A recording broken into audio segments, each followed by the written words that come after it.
नमस्कार दोस्तों, आप सभी का एक नए वीडियो पे स्वागत करते हैं। 2 दिन पहले एक गाना आता है दिल तोड़ के, आशीष यादव का गाना। जी हाँ दोस्तों, आशीष यादव का गाना आता है और बहुत ही धमाकेदार एकदम वायरल होना शुरू हो जाते हैं। जी हाँ दोस्तों, बता देना चाहेंगे 2 दिन में 3 लाख से भी अधिक लोग इसको वॉच कर चुके हैं। जी हाँ दोस्तों, इसको क्या गया नेटुला म्यूजिक से। जी हाँ दोस्तों, जहाँ पे 3,24,000 से अधिक लोग इसको सब्सक्राइब करते हैं।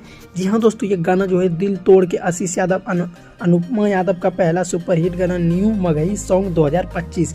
जी हाँ दोस्तों, आप लोग को बता देना चाहेंगे इसको आखिर रिलीज कब किया जाता है। 20 दिसंबर को रिलीज किया जाता है।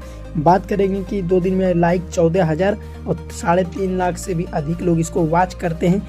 जी हाँ दोस्तों, अब आप लोग को ये भी जान लेना बहुत ही ज़रूरी होगा आखिर इस गाने को लिखा किसने, म्यूजिक किसने दिया।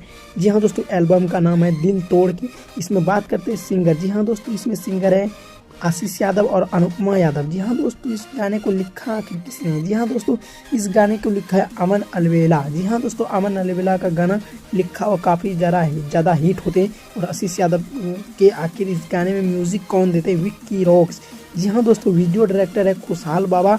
जी हाँ दोस्तों, प्रोड्यूसर कौन है, जी हाँ दोस्तों आगे भी बताने वाले हैं। आप लोग को बता देना चाहेंगे आशीष यादव का न्यूज़ देखने के लिए हमारे चैनल को कर दीजिएगा सब्सक्राइब। हम बात कर लेते हैं कि आखिर इस गाने में अभी तक क्वालिटी कितना है। जी हाँ दोस्तों, क्वालिटी काफ़ी अट्रैक्टिव है। लाइक 13,000 है। आप लोग जाइए और वॉच कीजिए। ऐसे ही न्यूज़ देखने के लिए धन्यवाद।